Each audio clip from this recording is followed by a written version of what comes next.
Nah, how's it going, man? Hey, how's it going, guys? Good to meet you. Good to You meet you as too. well. I just started recording, but that's all right. I'll cut that out of the video. But um, so today I got on the Joe Throws podcast. I got a special guest here. It's a co-host of PlayTessie and Weeisports, Nat Gordon. How you doing, man? What's up, guys? How's it going? I'm good. I'm good, man. I'm good. Big Good. news on It's a the Red pleasure to meet Sox. you. Yeah, Good to meet you too. big on the news on the Red Sox. We're obviously big Red Sox fans, and I saw your page and follow your Twitter account and Instagram. All great stuff. Big news Appreciate with that. Roman Anthony. So yeah, that's huge. Yeah, huge news. Great timing too. But yeah, tough that it has to be with William Abreu going down. But I mean, Yeah. this was a move I feel like that needed to happen, if anything, just to like level out the vibes of I don't with the team, with the fans. Like this just had to happen. hmm Yeah. What What would you say? I mean, I think it should have happened regardless of Abreu getting hurt or not. Roman Anthony. It's not like he was just the number one prospect in our organization. He was the number one prospect in baseball. Like this guy needed to be on the roster. Yeah, I mean, you could have made the argument that he should have been on the roster on opening day. It really does look like it came down to they wanted to make sure that there was a full time spot for him that wouldn't uproot another full time player and take away at bats from guys who don't necessarily deserve to lose them. But it'll be interesting to see what will happen when Abreu gets back. They haven't, as of now, released what that injury is, so we really don't know. Like it could be like if it's another Bregman thing, like that we don't have to have that conversation about Marcelo and Bregman and how that's all going to work for a little while. But with Abreu, who knows? It could be just a 10-day stint, and if it is, that conversation will come quick. Yeah, because he got one AB last night against I don't know who it was, but it was against late in the game. I think he popped out to left field. So Loizaga, maybe. he looked fine yesterday, but it is what it is, I guess, with Abreu. Yeah, it feels like it's something that he's been battling for a little bit. I mean, there was I'm trying to remember what, because I remember having a conversation a few days ago, wondering if Abreu was gonna get put on the IL. Oh, he came out of the game early. That's what it was. He like crashed into Yeah, the right field wall trying to rob a home run, and he yeah, came out of the game middle of the game, and we were all wondering, okay, is this going to be what gets Roman Anthony to the majors? And there it was. yeah, pretty much. That's how it went. Shifting the focus a little bit. Really, that's not really the big problem with the Sox right now, from at least me and James's opinion. What's your whole situation? What do you think is going on with the rotation? Um, what do you think that they need to fix right now? I mean, obviously, and Crochet have been pretty solid, but other than that, it's been up and down. Yeah, it doesn't feel like there's those upside guys, the guys who can be, you've got your ace, but beyond that, you don't have a guy right now that can be your number two. You don't have a guy really that can be a number three. And to be honest with you, you don't really have a guy pitching like a number four. It really is kind of just crocheting a bunch of fives right now, and maybe even some guys who shouldn't be in big league rotations with the way they're pitching right now. Doesn't necessarily mean it's going to be that way forever. And this is what the Red Sox pay guys like Andrew Bailey, Justin Willard, all of the pitching infrastructure guys, the run prevention unit. Like this is their job to figure out how to unlock these guys, because a lot of them, I mean, have all-star experience. Three guys that have not pitched well this year have all-star experience. And then you got Brian Bayo, who you gave a big extension to. And Tanner Houck and Brian Bayo are probably the two most confusing ones. And it's just you've got guys that have that pedigree, but they haven't looked the part. They're not generating swing and misses. The stuff doesn't look great, and they're not going deep in games, and it's killing your bullpen. So, I mean, the real goal to me, the one guy who I think has the best chance to turn it around is Bayo, but it feels like he's also maybe the furthest away just because he's lost with that changeup. Their goal's got to be unlock him and then stay afloat to the deadline to put yourself in a position to buy, and you got to get another guy there. And then if you can have your rotation be some combination of Crochet, an addition, Bayo, who's pitching better. I still like Richard Fitz. I think he'll impact this team, and if Dobbins keeps it up, but again, no strikeouts last night for Dobbins, so it's something to monitor. But the hmm rotation can look a hell of a lot different 1 month, 2 months from now than it does today. But it really is about staying afloat until you get to that point because they really have no margin for error right now. Mhm. I think it could look different even 2 weeks from now, not even a month from now. If we get, if guys just start pitching well, guys aren't pitching well. If I like the point you brought up about Richard Fitz. I think when he kind of gets back, gets his footing back and under him again, I really like Richard Fitz. I think he's a talented young arm. Hunter Dobbins right now, I really like. He's a dog. I think I like the way that, yeah, he got kind of hit around a little bit last night, but you saw he's not like Brian Bayo. If Brian Bayo had let that if Judge had hit a home run off Bayo last night, it would have completely unraveled.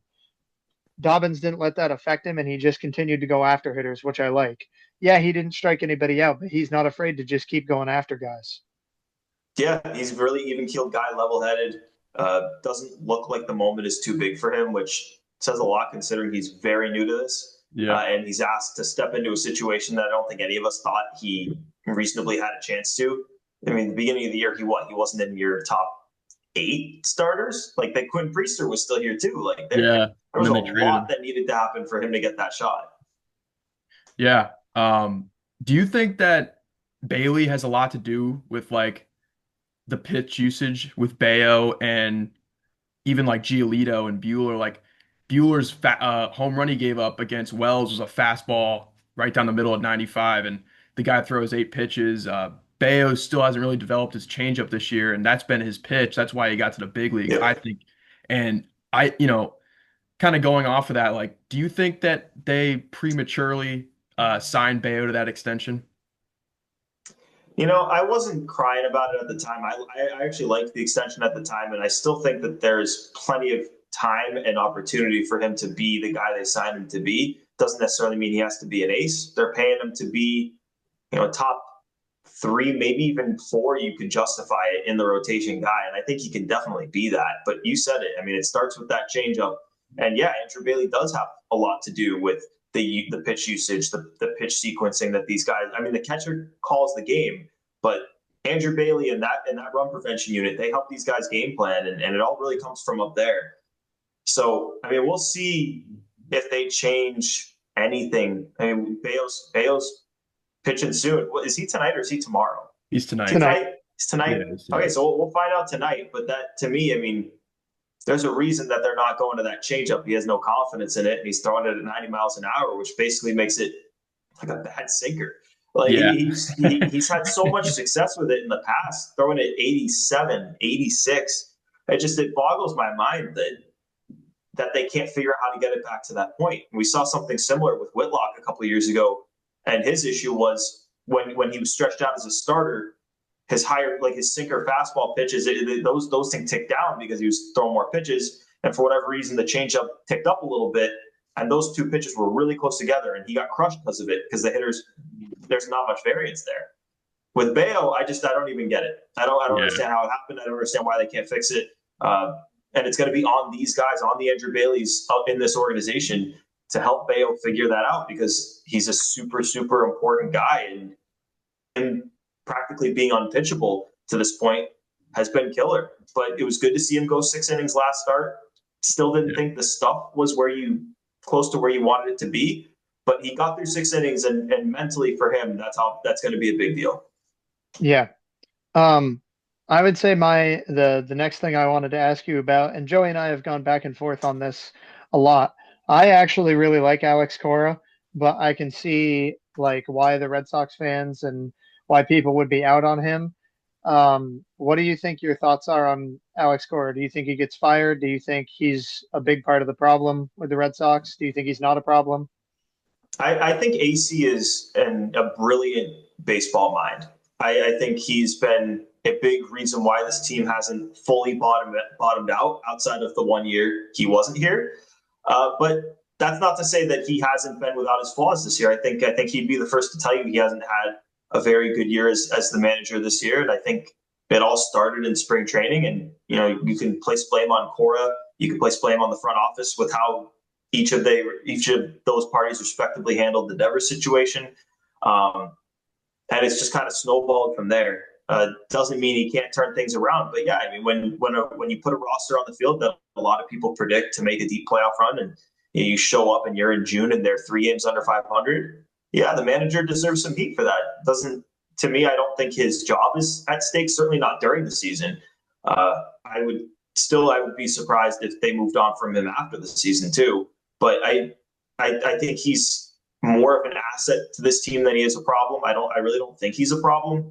But could he be doing a better job? Yeah, he could be having a better year, and hopefully better days are to come this year, and it's not more of the same. But yeah, he's not without faults for what's happening. Yeah, I mean, I agree.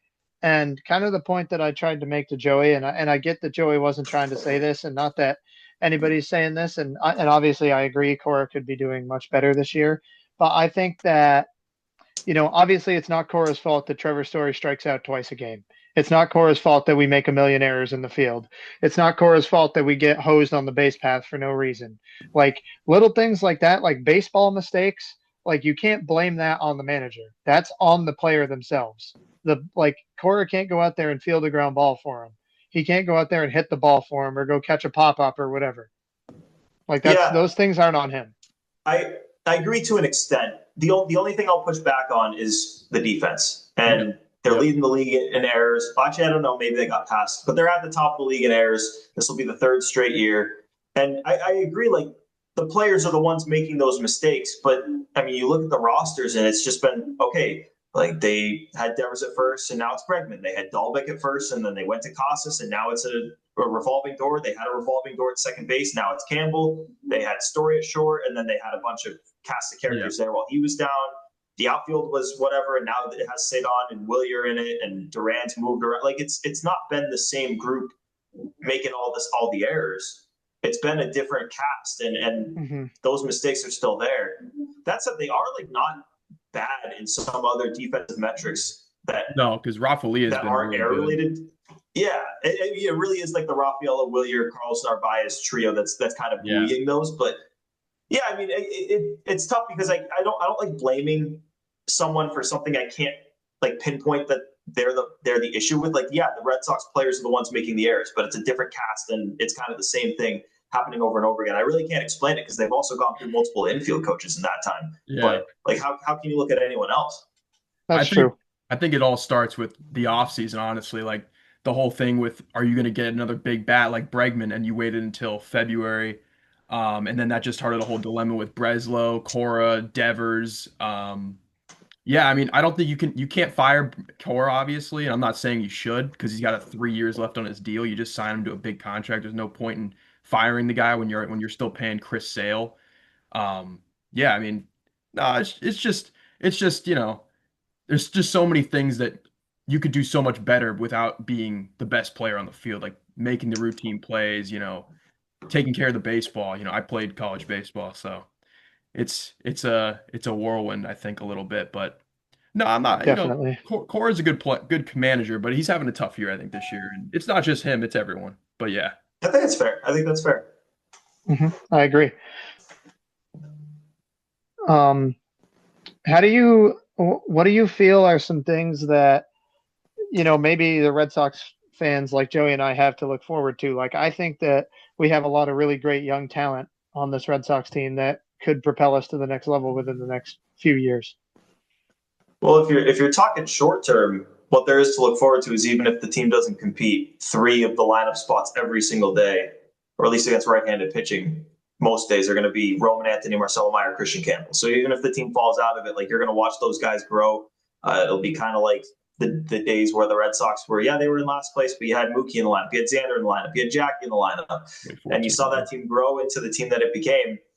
Mm-hmm. Longer term, I mean, the team doesn't look very good right now, but don't get it twisted. This team, maybe we just were a year early with predicting what this team can do, but the talent is there, and the money is being spent, and they're going to have stuff coming off the books. They'll be able to realign some money and maybe make some better decisions. I think the teams in the future are going to be really good, especially when some of these kids, like they're kids right now, but Roman Anthony, we project to be a superstar. Like Marcelo Meyer, Christian Campbell project to be really, really good players.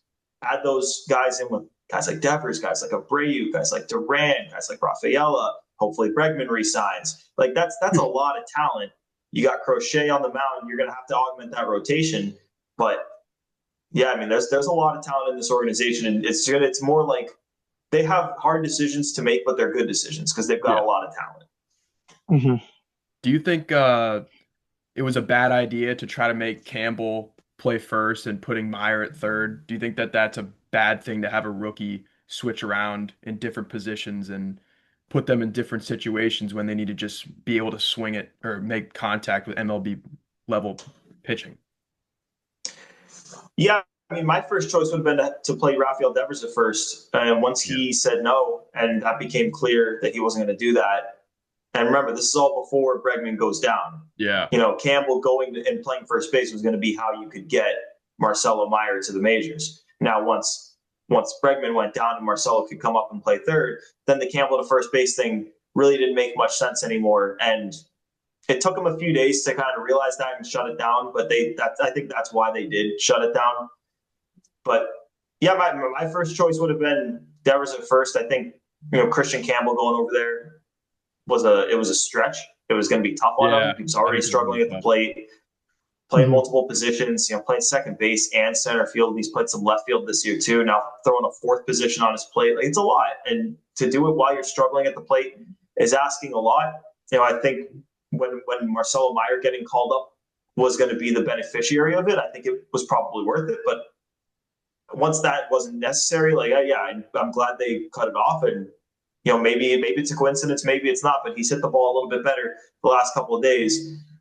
They have him scheduled to play center field today. I don't know if that's changing with their new lineup, but I would just, for me, I would just second base. You're going to play second base. Yeah. Once you get their feel for the plate again, then we can talk about versatility. But I want as few distractions as possible for the kid while he figures it out, because he's going to be a really good player. We saw what he can do in April.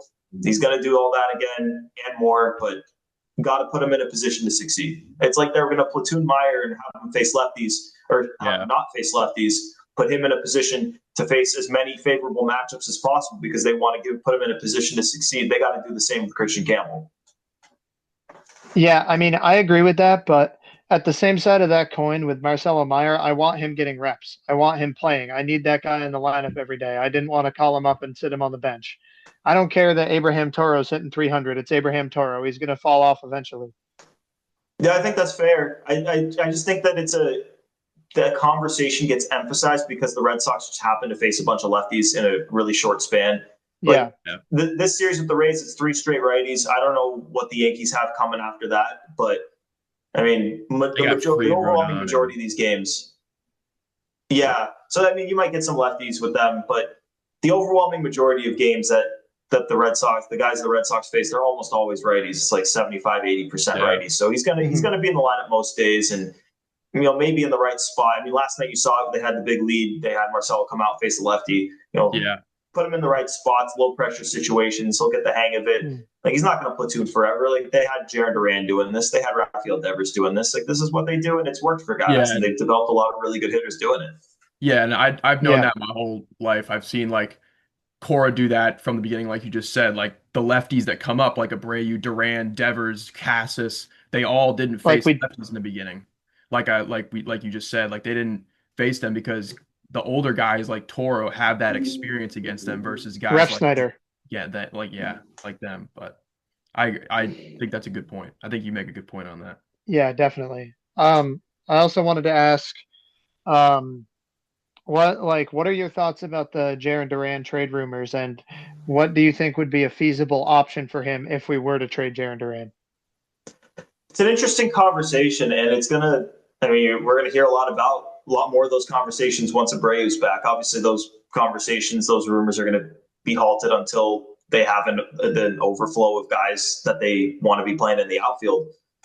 Longer term, I don't think it's too much of a surprise that those conversations are coming out. I mean, I think it's pretty clear that the front office really likes Ceddanne Rafael. He's played great defense this year. Willie Abreu, obviously up until whatever this injury is starting nagging him, he's having a great year. And Roman Anthony, top prospect in baseball. We expect him to be a star. And Jaron Duran was amazing last year, 8 war guy, and this year it hasn't quite been the same. He's still been a productive guy, especially more so lately.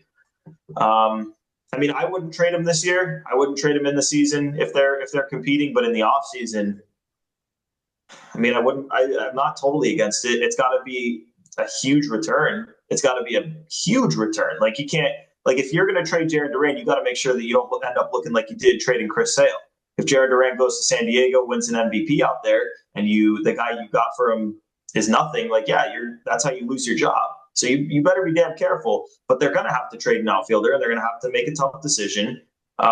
He wouldn't be my first choice for who I'd trade, but I think the fact that they haven't approached him ever about a contract extension speaks volumes. So, yeah, it wouldn't surprise me if we see those conversations pick up, especially, if it doesn't happen this season. I think we'll see it definitely pick up in the offseason. Yeah, that's a good point. Definitely agree. So I've seen you on your Instagram, like interview a lot of players. Like, who's your favorite player that you interviewed from the Red Sox from this year or last year or all time? Man, I think our best interview was low key with D'Angelo Ortiz. He, yeah, he like it was just fascinating because it just kind of happened on a whim. He was just walking by, Yeah. and Bradco's known the kid his whole life, and he's like, "Yeah, you guys should interview him." And we were like, "Okay, sure, yeah." But like the son of David Ortiz, I mean, Ortiz been through a lot in Boston, and you've seen the media. The media has done what the media has done, and they were definitely a lot tougher on guys when we were kids and when he was a kid, and he definitely saw some shit. So you could be jaded to the media. You could, maybe not see the media in the best light if you've been around it your whole life. But, he was just such an entertaining conversation to have. Mhm. Outside of him, I really like talking to Marcelo. I really liked talking to Richard Fitz. Zach Kelly's always a good conversation. I mean, the thing is, these guys are all really good conversations. Like, Yeah. I'm trying to think of an interview that we've ever done that I came out of it thinking, ugh. And I don't think it ever really has happened, which I guess it's a testament to the guys that they have on the team. But yeah, no negative reviews from me. Yeah, I played against his son in high school. I saw him at IMG Academy when Oh I was yeah, there. Yeah, he was really good. Good player. Koji The Uehara's son played there too, which is pretty cool. oh Kaz, yeah. Yeah. um to go along with that, who do you think is the greatest Red Sox ever? Because I know I have my opinions based on, who I grew up watching and things like that. I mean, statistic wise, I mean, it's hard to go against Ted Williams, but if you want to talk about most impactful player, I mean, it's hard to go against David Ortiz because Ted Williams, no one put up numbers quite like Ted Williams, but how many World Series did he win? He didn't win any. David Ortiz Well, directly responsible for 3. mhm. Yeah, Yeah, I think it's hard to argue that. I think like I make arguments about Ortiz, like because I say Ortiz is definitely the best Red Sox of my lifetime because I was like, because like you just said, he directly impacted the 3 World Series. Like we don't win any of those 3 rings if we don't have David Ortiz. It's just plain and simple. That's how it is. And with Ted, what people argue, Carl Yastrzemski as well as another one, but again, he didn't really win anything. Yeah, I think that's Yeah. about right. I mean, it's just a Yeah. matter of if you value stats versus impact and winning, which I think there's arguments to be made for both sides. Yaz is another good one. Yeah, he's good. He's Yeah, a and good I also don't think there's a better like clutch hitter in baseball history than David Ortiz. And I don't care what No anybody chance. Yeah. says. I don't care if I'm being biased. I don't care about Bryce Harper or any of those guys. There, I'm telling you, witnessing David Ortiz for most of my childhood and even into early high school, it's David Ortiz. He's the best clutch hitter ever, There's and it's nothing not like close. there's nothing like a moment coming to like a guy steps up to the plate in a moment and you think, I mean, we could really use a home run here, but there's just the moment is way too big. There's just no way it actually happens here. Like that grand slam against Detroit in 13. I was in the crowd for that. And it crazy. was the craziest moment I've ever witnessed in any sport in my life. And it's just like that game, they were so dead. They were dead. They weren't getting hits. and like, okay, the bases got loaded. Okay, I guess technically you could tie the game here, and it's like bang, first pitch, it's in the seats. Torrey Hunter's in the bullpen. Like, I remember it's game just what he one. did was superhuman. I remember game one when Sanchez threw that one hitter and Daniel Nava got like the only hit, and I was Yeah, like, "This, we're screwed. We're not going. yeah, We're screwed." And and I think people like, and I think you can argue too, if David Ortiz doesn't hit that grand slam, we probably don't win the series. definitely don't. Yeah, they go down 0-2, and they, I mean, they were no hit into the fifth, I think, of the second game too. Yeah, They just weren't, Scherzer and was they barely pitching. Yeah, hit. I think it was game three against Verlander. They won like 2-1 or something. Like they just did Napoli not. hit a They did home not run. I have think. that Yeah, good. Yeah, the Mike Yeah. Napoli homer to center. Like they just didn't have a very good offensive series. But you get the job done. You get the job done. It's all about hitting in those key spots. That's like what this Red Sox team hasn't done. It's like yeah. that you know they're towards the top of the league in hits. Oh, like towards the top of the league in doubles.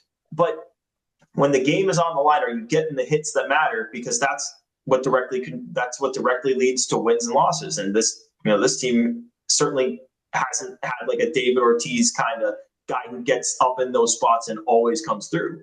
Yeah, hence why we have 19 one-run losses. There you go. Well, Devers is that probably the closest thing, but he's pretty far away, I think, right now. But Yeah, I mean, he's only hit one walk-off home run in his career, I think. Yeah, I mean he's perfectly capable of hitting in those spots, but I mean, he's got to get I don't there. know. Yeah, you got to have him up in those spots too. Hmm. What do But you I mean, nobody's David Ortiz. no? No. What do you think they're gonna do with Story? I think he's making it hard to DFA him right now, or even like Yeah. with him. He's making it hard. Yeah, I mean, with the way he's playing, he's certainly buying himself time. But let's be real: when Bregman went down, that bought Trevor Story a lot of time Yeah, because, I mean, if you DFA, and I even before Bregman went down, I was certainly open to benching Trevor Story. I wasn't going to DFA the guy because he still hits left-handed pitching, and even though the defensive metrics don't kind of paint a nice picture for him, he's a solid defensive shortstop still. And like we talked about before, they don't love to hit Marcelo Meyer against lefties to this point. Stories hit lefties, and they would make a really solid shortstop platoon for when Bregman gets back. So I mean, Story's gonna keep playing close to every day until Bregman gets back, and then once Bregman comes back, it's gonna force that conversation because you're gonna have to pretty much pick. Obviously, Bregman's gonna play third. You're gonna have to pick two out of the three: Campbell, Meyer, Story, unless you're about to bring the Christian Campbell first base conversation back to life. yeah. I think it's hard And, to bench him because he's got that contract too. Yeah. but to go along with that, my next question is, with having Roman Anthony up now in that situation, what do you do with Cedar Rafaela? Do Well, you he's keep saying him in he just center? signed Do a you contract. move him to second base? Do you what do you do? It's such a hard conversation to have. And I was just on with Bradfo on WEI yesterday before we knew obviously that Willier was going to go down. Obviously, the move right now is pick your best outfield alignment out of Duran, Rafaela, and Anthony and play them at whatever positions you think are best. Once Abreu comes back, I mean, it's really going to be a matter of is Rafaela still like? First of all, how does Roman Anthony look? If Roman Anthony Jackson Holidays it, then yeah, he's going to go back down. Yeah, I don't think any of us think that that's going to happen. I think we all think he's going to have success. If he does, then it's how's Rafaela hitting? If he's a bat you want in your lineup, then sure, play him in the infield. But if he's the bat we've seen for the majority of his career, his value comes from his center field defense. If he's yeah, not playing the outfield, to me, I just don't think he's bringing a lot to the table. And you have more upside. You probably have a higher floor and more upside playing a guy like Campbell, and you definitely have more upside playing Story, even though the floor might be around the same. What they'll probably do if all four are there is rotate off days, get sit on in the infield a little bit. Like it'll be a different team every day. They'll figure out the lineups kind of every day, and it won't be the same thing. Which to me, low key, I think the shifting defensive positions and all that might be part of the reason we see a lot of the defensive miscues that we see with this team. And these yeah. guys are raised on versatility, and they're not playing the same position every day. And I think it helps them in some aspects. Like you get better lineups out there by doing it, but you see a lot of the defensive mistakes that happen potentially as a result. That's just a theory of mine. But yeah, I think it's most likely you'll see Rafael put on the infielder's glove a little bit and see. I mean, but it's just so hard to say without knowing how long Abreu's going to be out. Yeah. Well, as long as Roman's hitting, I think he's going to stay in the lineup, just like anybody else. If you're going to hit, Yeah. as a guy who played baseball, if you're swinging the stick well, you're going to play. Like there's Yeah. no way you're going to sit on the bench. So The question I have is, are they, and I guess right now the answer is going to be yes, because he's taking the Abreu spot and you're going to play Refsnyder against lefties. But when Abreu's back and Abreu and Anthony are both in the lineup, is Anthony going to be the exception to the platoon rule for those rookies? Because you yeah, only have so many bench players to platoon with these guys. yeah, it's crazy because I feel like it's honestly like we have too many young players at this point, and it sounds crazy, but you got Anthony Campbell, Meyer, Sedane Rafalia is only what 23, and I mean the oldest guy, Narvaez is a Durant, rookie. yeah, Dar Narvaez is a rookie. Abreu's young. yeah, Duran's still fairly young. Devers is yeah. still young. It's too much, but that's how it is, I guess.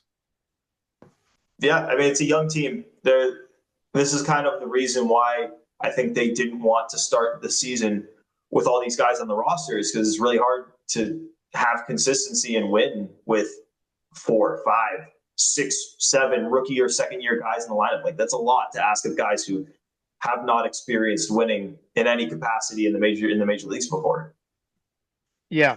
And this reminds me a lot of kind of we had alluded to it before, but it reminds me a lot of the 2014 Red Sox. Mookie came up and was a rookie. Jackie Bradley was still just getting his feet wet in the majors.